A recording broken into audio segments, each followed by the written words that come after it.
మహదేవ్. స్వయంగా పరమశివుడు ధ్యానం చేసేటప్పుడు ఉపయోగించిన గురుమంత్రాన్ని మీకు ఈరోజు నేను చెప్పబోతున్నాను. పార్వతీ అమ్మవారు భైరవి విజ్ఞాన తంత్రంలో గురు శిష్యుల సంభాషణ జరిగేటప్పుడు పరమశివుడిని ఇలా అడుగుతుంది: నేను మీ దగ్గరికి గురుమంత్రం కోసం వచ్చాను, కానీ వచ్చిన ప్రతిసారి మీరు ధ్యానంలోనే ఉంటారు.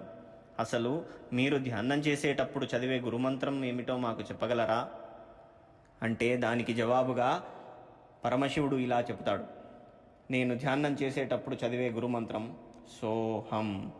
దీనినే మనం కూడా ప్రయత్నించవచ్చు. మీ కళ్ళు రెండు మూసుకొని మీ దృష్టిని కనుబొమ్మల మధ్యన నిలిపి శ్వాసను లోనికి మెల్లగా తీసుకోండి. అలాగే శ్వాసను మెల్లగా బయటికి వదలండి. ఇప్పుడు మీరు గమనించండి, లోనికి శ్వాస పీల్చినప్పుడు సో అన్న శబ్దం లోన వెనక వినిపిస్తూ ఉంది. అలాగే శ్వాస బయటికి వదిలేటప్పుడు కూడా హమ్ అన్న శబ్దం వినిపిస్తుంది. ప్రయత్నించి చూడండి. ఓం నమః శివాయ.